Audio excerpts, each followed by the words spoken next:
আসসালামু আলাইকুম ওয়া রাহমাতুল্লাহ। প্রিয় দর্শক, কাজের ফাঁকে ফাঁকে আপনি করতে পারবেন এমন কিছু আমল সম্পর্কে আজকের ভিডিওতে আমি আপনাদেরকে জানাবো ইনশাআল্লাহ।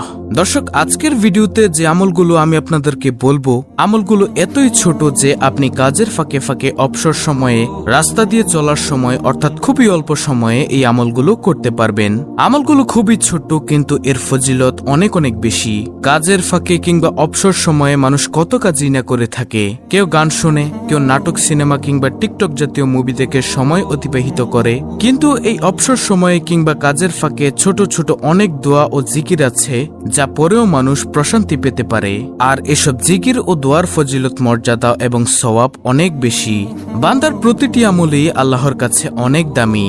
ছোট ছোট আমলও কিয়ামতের দিন বিপুল সওয়াবে পরিণত হবে। তাই ছোট বড় কোনো আমল ও সৎ কাজকে অবহেলা করা উচিত নয়। তাহলে চলুন একে একে প্রত্যেকটি আমল অর্থাৎ দোয়া ও জিকিরের কথা আপনাদের সামনে তুলে ধরি। প্রিয় দর্শক, কাজের ফাঁকে ফাঁকে অবসর সময়ে আপনি করতে পারবেন আজকের ভিডিওতে এমন 10টি আমলের মধ্যে সর্বপ্রথম নম্বর আমলটি হলো আল্লাহুম্মা ইন্নী আসআলুকাল আফিয়া ফিদ দুনিয়া ওয়াল আখিরা। অর্থ, হে আল্লাহ, তোমার কাছে আমি দুনিয়া ও আখিরাতের নিরাপত্তা ও সুস্থতা কামনা করছি। সুবহানাল্লাহ। প্রিয় দর্শক, দেখুন কত সুন্দর একটি দোয়া। আল্লাহুম্মা ইন্নী আসআলুকাল আফিয়া ফিদ দুনিয়া ওয়াল আখিরা। হে আল্লাহ, তোমার কাছে আমি দুনিয়া ও আখিরাতের নিরাপত্তা ও সুস্থতা কামনা করছি। সুবহানাল্লাহ।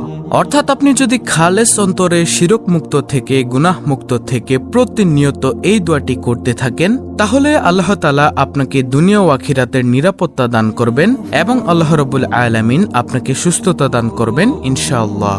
তারপরে প্রিয় দর্শক, কাজের ফাঁকে ফাঁকে অবসর সময়ে আপনি করতে পারবেন আজকের ভিডিওতে এমন 10টি দোয়া ও আমলের মধ্যে দ্বিতীয় নম্বর আমলটি হলো লা ইলাহা ইল্লা আনতা সুবহানাকা ইন্নী কুনতু মিনাজ জালিমিন। প্রিয় দর্শক, এটি হচ্ছে দোয়া ইউনুস। এর অর্থ হচ্ছে, তুমি ছাড়া কোনো মাবুদ নেই, তুমি পবিত্র, সুমহান, আমি নিশ্চয়ই জালিমদের দলভুক্ত। এর ফজিলত হলো, দৈনিক একবার দোয়া ইউনুস পড়লে পদমর্যাদা সমুন্নত হয়, আল্লাহ তার রোজি রোজগারে সমৃদ্ধি দান করেন, দুঃখ, যন্ত্রণা, পেরেশানি, অশান্তি ও কষ্ট প্রভৃতি দূর করেন, তার জন্য সবসময় কল্যাণের দ্বার খুলে দেন, শয়তানের প্ররোচনা থেকে তাকে রক্ষা করেন। সুবহানাল্লাহ। তারপরে তৃতীয় নম্বর দোয়া ও আমলটি হলো সুবহানাল্লাহি ওয়া বিহামদিহি সুবহানাল্লাহিল আজিম। অর্থ, মহান সেই আল্লাহ এবং তারই সকল প্রশংসা, মহান সেই আল্লাহ যিনি সর্বোচ্চ মর্যাদার অধিকারী। আবু হুরায়রা রাদিয়াল্লাহু তাআলা আনহু থেকে বর্ণিত হাদিসে রাসূল সাল্লাল্লাহু আলাইহি ওয়াসাল্লাম বলেছেন, দুটি বাক্য এমন রয়েছে যা বলা সহজ, আমলের পাল্লায় অনেক ভারী আর আল্লাহর কাছেও অধিক পছন্দনীয়। আর সেই বাক্য দুটি হলো সুবহানাল্লাহি ওয়া বিহামদিহি সুবহানাল্লাহিল আজিম। দলিল বুখারী শরীফের হাদিস নম্বর 6406। এছাড়াও এই বাক্য দুটির রয়েছে অনেক ফজিলত। আপনি কাজের ফাঁকে ফাঁকে অবসর সময়ে এই আমলটি করতে পারেন। তারপরে চতুর্থ নম্বর আমলটি হলো শ্রেষ্ঠ 4টি জিকিরের মধ্যে একটি জিকির, সেটি হলো সুবহানাল্লাহ।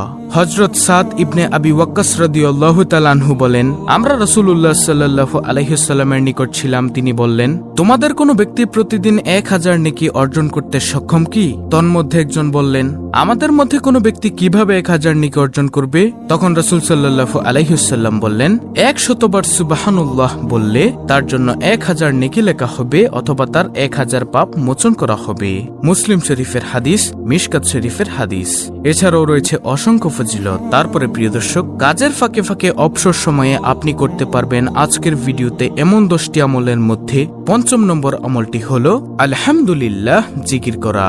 আলহামদুলিল্লাহ শব্দের অর্থ হলো সমস্ত প্রশংসা মহান আল্লাহর জন্য। যে কোনো উত্তম, আনন্দময় ও শুভ খবরে ভালো কিছুর জন্য এটি বলা হয়ে থাকে। পছন্দনীয় কিছু দেখলে বা শুনলে আলহামদুলিল্লাহ বলতে হয়। হাদিসে রয়েছে, আল্লাহর মহত্ব বর্ণনা ও প্রশংসার জন্য আলহামদুলিল্লাহর চেয়ে উত্তম কোনো বাক্য নেই। তিরমিজি শরীফের হাদিস। আলহামদুলিল্লাহ নেকির পাল্লাকে ভারী করে দেয়। এছাড়াও রয়েছে অসংখ্য ফজিলত। তারপরে প্রিয় দর্শক, ষষ্ঠ নম্বর আমলটি হলো লা ইলাহা ইল্লাল্লাহ জিকির করা। এর অর্থ হলো আল্লাহ ছাড়া সত্য কোনো মাবুদ বা উপাস্য নেই। এটি হচ্ছে ইসলামের চূড়ান্ত কালেমা, মানব জীবনের পরম বাক্য।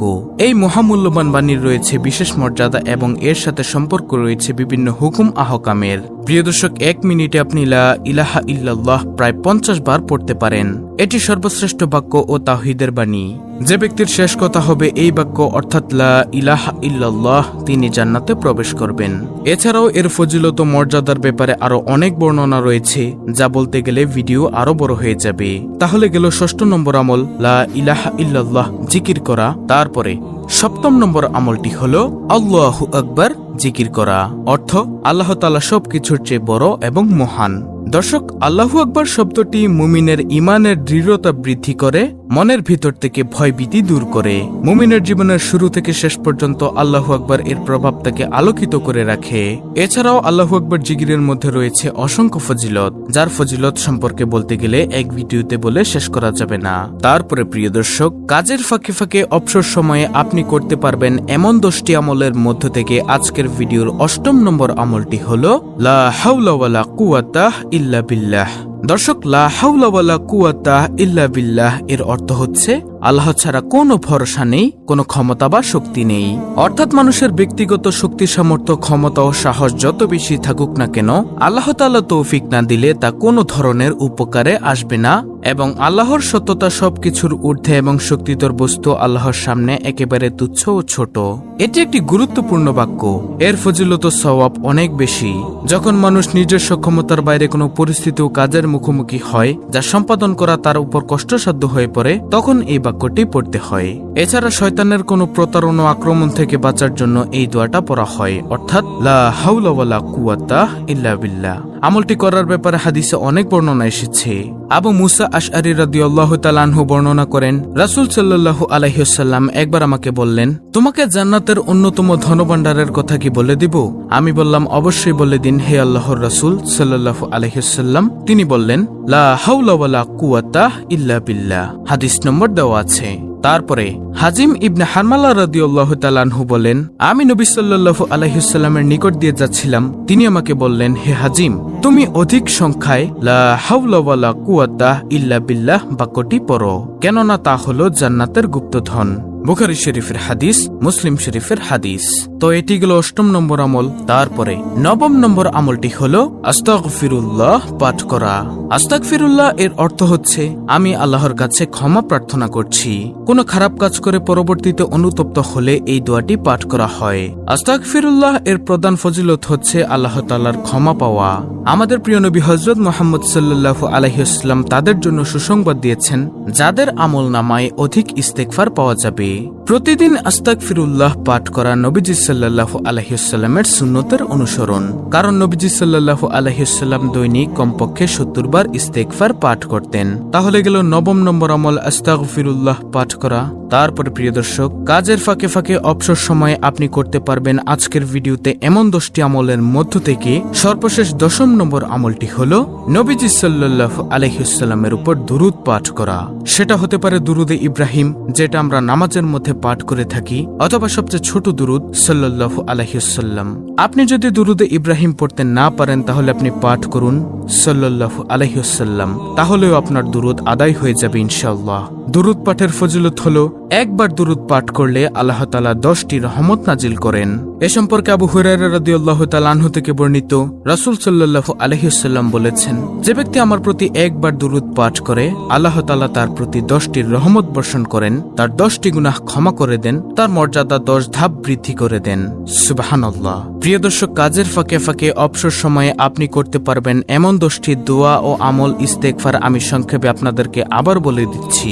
নম্বর 1, আল্লাহুম্মা ইন্নী আসআলুকাল আফিয়া ফিদ দুনিয়া ওয়াল আখিরা। নম্বর 2, লা ইলাহা ইল্লা আনতা সুবহানাকা ইন্নী কুনতু মিনাজ জালিমিন। নম্বর 3, সুবহানাল্লাহি ওয়া বিহামদিহি সুবহানাল্লাহিল আযীম। নম্বর 4, শ্রেষ্ঠ 4টি জিকিরের মধ্যে একটি জিকির, সেটি হলো সুবহানাল্লাহ। নম্বর 5, দ্বিতীয় নম্বর জিকির আলহামদুলিল্লাহ। নম্বর 6, তৃতীয় নম্বর জিকির লা ইলাহা ইল্লাল্লাহ। নম্বর 7 চতুর্থ নম্বর জিকির আল্লাহু আকবার। নম্বর 8 লা হাওলা ওয়ালা কুওয়াতা ইল্লা বিল্লাহ। নম্বর 9 আস্তাগফিরুল্লাহ ইস্তেগফার। নম্বর 10 নবীজি সাল্লাল্লাহু আলাইহি ওয়াসাল্লামের উপর দুরূদ পাঠ করা, যে কোনো দুরূদ। এগুলো আপনি কাজের ফাঁকে ফাঁকে অবসর সময়ে রাস্তা দিয়ে চলার সময় পাঠ করতে পারেন। ইনশাআল্লাহ অনেক অনেক সওয়াব অর্জন করতে পারবেন।